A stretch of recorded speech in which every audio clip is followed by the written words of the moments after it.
Hello and welcome to the Gooner Talk, back again with you guys for another episode of the Arsenal News Show. Join you every morning at 8 a.m. UK time. Hope you're doing good. Hope you're doing well. I said yesterday that it takes a special person to not only turn up on a Saturday at 8 a.m. during the international break, but it takes an even more special person to not only do that on a Sunday in the international break, but for also remembering that today is the day in the UK that the clocks go forward. I did put a post out yesterday on YouTube and on social media reminding people that the clocks in the UK have indeed gone forwards, which means that we've lost an hour, which means that these shows are starting an hour earlier for everyone else whose clocks have not changed this weekend. I know that those in the US have had theirs recently go forwards. But thank you to everybody that's still tuning in. Thank you to everybody that's also caught up, because I imagine there's going to be a few people here that have gone, well, the hell, the show's already done and finished. But this is going to be the usual time for the foreseeable future. It happens every year. This always goes down. It's probably usually my least watched video the day after the clocks change at 8 a.m. But yeah, indeed, it's still a pleasure to join you all this morning. And you can probably tell from how tired I look that I'm suffering as well at the same time. This is going to be a shorter show because I'm off out playing golf this morning and I need to get ready. But we're still going to be tackling plenty of your questions in part two and going through all the latest Arsenal news as well. Let's say good morning to those joining us in the chat box, though. First of all, Blackshire, Matt G, Jose, Rancid, Rich, Alex, good morning to you. MRM, Carl, Kaiser, Marcus. Carl's Tom's Rant Army, indeed. If you weren't on Twitter yesterday, you'll know what that means. Kim's runs with cows and William Sellyback, Bradley, Keems, Red Star, Alex, Steve Stone, Granddaddy Gooder Paul, Josh, Johnny, and plenty more of you guys joining us in the chat box as well. Hope you're doing good. Let's crack on with today's stories, shall we? First of all, it is, and has always been, is London is red, and our girls certainly confirmed that once again yesterday with a absolutely staunching 5-1 win over Tottenham in the North London derby. Things have really turned around. I know that we obviously lost that game against Bayern Munich in midweek, but there's hope that we'll be able to take that result back to London and hopefully progress through past the German side when they do the second leg very, very soon. But what a way to set themselves up for that game with a massive 5-1 victory. A massive congratulations to Jonas Eidevall, who, despite pressure and questions previously, is certainly showing people why he's still the right man to lead Arsenal forwards.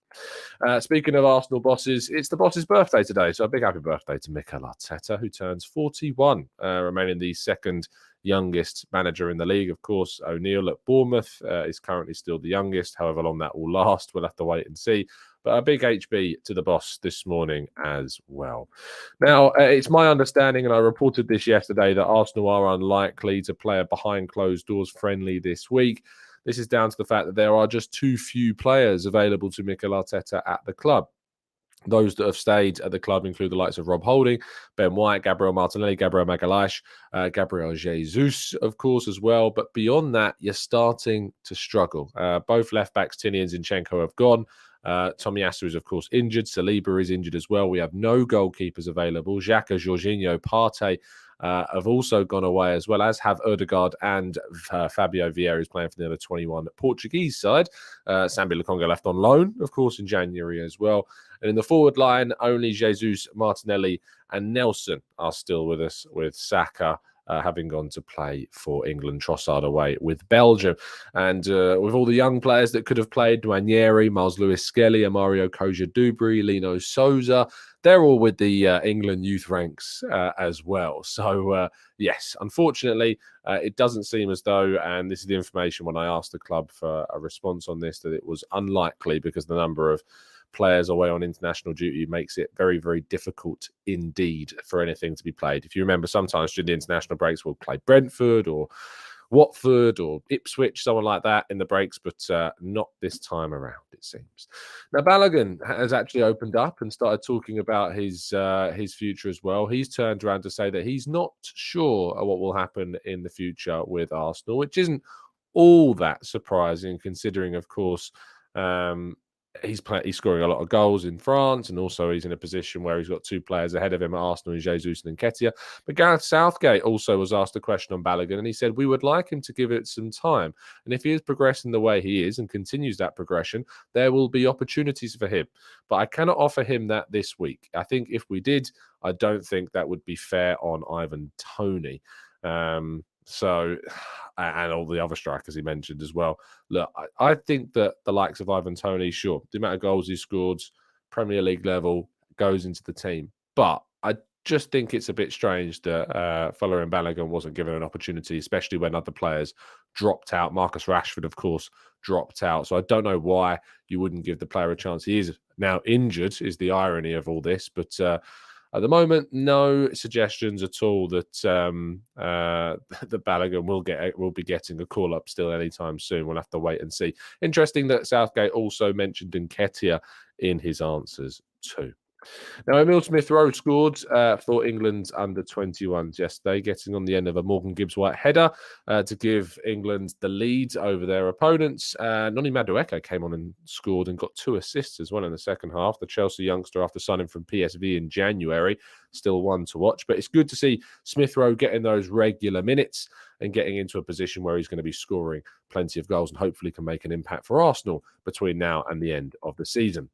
For Martin Odegaard, though, he was not happy. Spain beat Norway 3-0. However, Odegaard was denied a blatant penalty when Manchester City's Rodri completely scythed down Arsenal's club captain. If you haven't yet seen this, I suggest you go to social media and try and find a clip of the video of it. Maximir says, hey, Tom, did you watch the crunching tackle by Rodri on Odegaard? What are these guys planning? Truly the dark arts. It was a horrific challenge that Odegaard was lucky to escape from, to be honest, with just a bit of a knock on his ankle. He spoke after the game, was actually showed back the incident live on camera, and he basically refused to comment on it because he felt as though, in very Arteta style, if I speak, I'm going to get in a lot of trouble. So he refused to kind of comment on that. But he did say that he felt it was a blatant penalty. Was this a bit of a dark art suggestion, like we've seen in the chat box? Was Rodri trying to injure his title-challenging rival? Who knows? But it certainly was a very, very disgraceful, disgusting challenge that should have been punished and wasn't by the ref or VAR. Now, Arsenal in the transfer world continue to keep their hope of signing Moises Caicedo. This is according to Fabrizio Romano, who claims, of course, that Arsenal's interest has not wavered since he signed a brand new contract with the club after the closure of the January transfer window. He remains on a list of midfielders that Arsenal will be looking to try and sign in the summer. Of course, we know that Declan Rice is the priority at the moment and continues to be the top one. And it's the understanding of those around me that they are pretty confident, actually, of being able to do a deal for Declan Rice. However, it might not be either of them, because another player that has been linked to Arsenal is Romeo Lavia, the Belgian international and Southampton midfielder. Man City have a 40 million buyback clause, it is understood, to re-sign the player in the summer, who left there for Southampton, who could indeed, of course, go down. Arsenal are not alone, though, in their interest. Chelsea are another club with a long-term interest in the player, but Man City could also choose to simply buy back Lavia before selling him on for a significant profit, maybe, or just to keep him over someone like Calvin Phillips, who they invested a lot of money into but has not played all that much. But Arsenal are said to have an interest in the player and will continue to follow this story through to the summer transfer window. Now, I need to tell you, of course, about the Football Prizes competition that continues to run. A signed Arsene Wenger Arsenal shirt. There is 2 days, 12 hours left on this prize, 80 tickets left in this competition. And if you buy a ticket, you're in with a chance of also winning some other instant win prizes, like a Freddie Ljungberg signed Arsenal shirt, a Patrick Vieira signed and custom framed Arsenal montage, and a Jens Lehmann signed and framed Arsenal photo montage, as well as plenty of Football Prizes site credit. Don't miss out on your opportunity to win. And a big good luck message to those that have already entered the competition. All right, let's go to part 2 and your questions then right after this.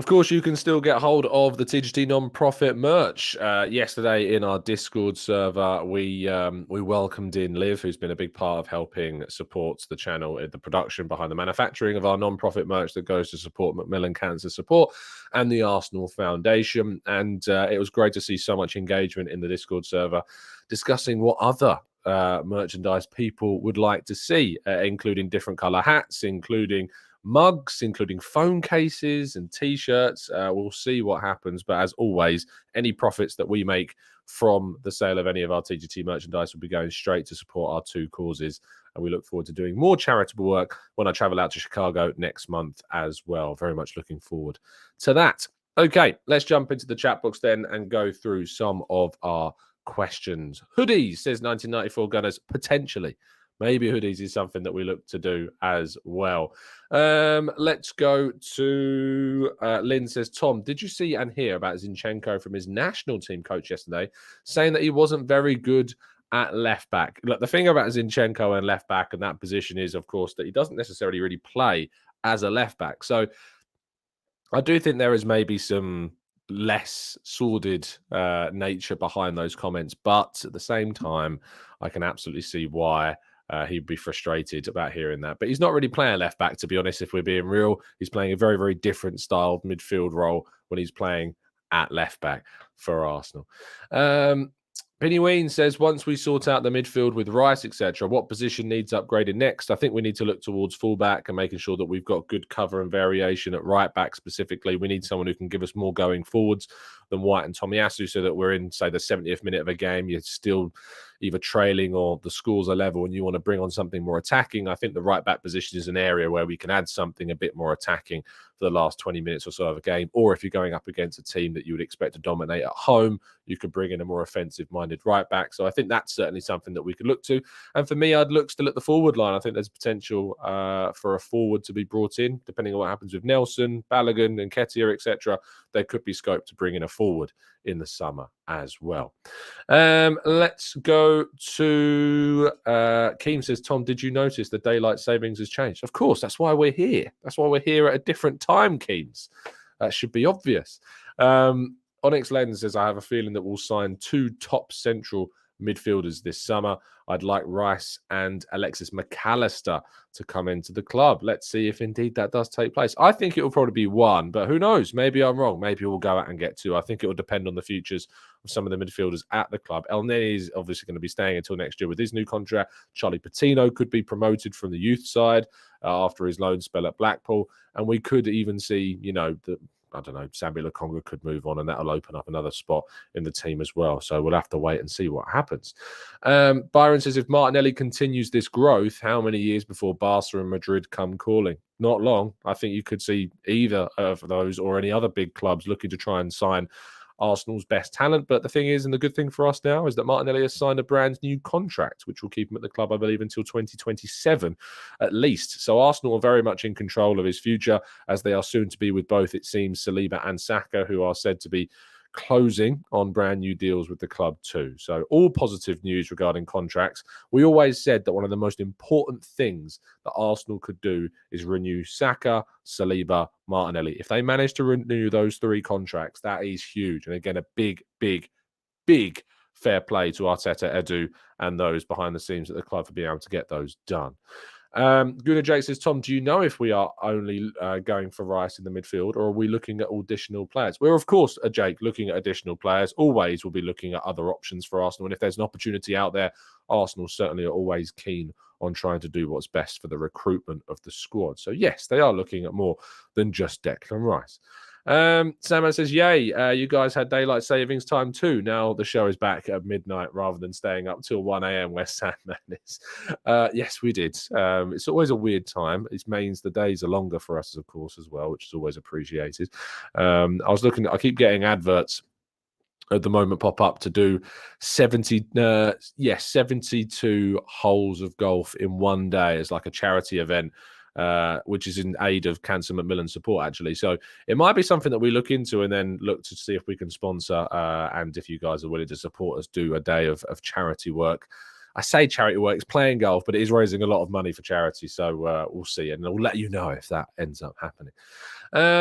Let's go to Shevin says, finally catching a live stream, always watching the video after. Bless up. Thank you so much, Shevin. Much appreciate the kind support and the continued watching of the channel as well. Matt G says, which of our under 21s are most likely to be promoted to the first team? I actually did a whole piece yesterday. You can find this on my page on football.london. I'll actually leave a link to this in the description. Here we go. It's called Managing Arsenal was the article. And in that article, which I've just put into the chat box, what you'll be able to see is me going through all of the outs that I would do, all the promotions from the youth team and potential loan players I would do, and of course, potential signing discussions as well about what I would do in the market at this moment in time in March with the knowledge that we have right now. But in short, I think Charlie Patino is really the only one that you look at that can probably get promoted from the youth side. I think players like Mario Koja-Dubry, Raul Waters, Lino Souza, Miles Lewis-Skelly. We need Ethan Nwaneri. We need to start thinking about potential loan moves for these guys and seeing if we can get them some senior football so they can start developing at that level as well. But there's a lot of exciting talent coming through the ranks, so we'll have to wait and see what happens. Pennywin says, have you started to think about your April Fool show? I remember last year you were a bit gutted that you didn't do anything. I haven't actually, but thanks for reminding me. Was I actually gutted? I feel like I'm going to have to go back and watch that now, the one after April Fool's, to remember if I haven't done anything. I don't think I'm going to do anything this year, you know. Just can't see myself doing it. Just can't see myself doing it. Let's go. Martin says, good luck playing golf in Medway in the rain. My golf was rubbish at the best of times, even worse in the waterproofs. Yes, it's not the driest here this morning. In fact, I looked on the weather app and I think it said 100% rain the last time I checked, and it still says 100% rain. I don't know if you, there you go. So yeah, not looking good, but we'll see. Maybe we'll get exceptionally lucky. And he says, TGT Charity Golf Day, I'm in. Maybe that's something we could do with other listeners that want to join us to help support charity. That would be pretty awesome. Let's go to Bradley. Says, I saw that Sergej Milinkovic-Savic is available for 40 million euros in the summer. We would be stupid not to sign him at that price. Well, it depends if we can get someone better, Bradley. Of course, yes, he looks like he's available at a good price. But I think actually when you consider the fact that there are better players maybe for us out there than Milinkovic-Savic, who is, of course, on the older age spectrum than players like Declan Rice. Maybe it's more sensible for Arsenal to move with players like a Declan Rice, like a Moises Caicedo, like a Romeo Lavia, instead of a Milinkovic-Savic. But who knows? Maybe we get both. That would be great. So let's keep our fingers crossed we're spending big this summer. John says, if/when we win the league, do you think that we could have the trophy parade on the back holiday after the Wolves game? It would depend on a lot of things. The issue is obviously before is that we were in the Europa League, and the Europa League final took place a week after the final game of the season. I don't know when if it ever happened, a potential title parade would ever take place. But as soon as we ever get that information, you can be sure that we'll be spreading it amongst ourselves. But let's wait and see. Let's just see if we even win a title first. We can't get too carried away with ourselves. It's important that we don't do that. I can't read that comment out naturally, but I know you're very, very passionately against what Rodri has done to Odegaard. Lean says, Tom, how do you think that our England team will get on this evening against Ukraine? Pretty well. I think, England are still a very decent players. No matter what I think of the manager, they've still got a team full of very, very decent players indeed. So I'm expecting a positive result. But Mudryk and Zinchenko will be doing all they can. Of course, we'll likely see to stop Arsenal. Yeah, stop Arsenal. I keep doing that. Stop England in their tracks. Anne says, hi, Tom. I wonder wherever Aubameyang, I assume that is now, if he's watching and thinks I should have behaved. I wonder. But some people just not meant to be.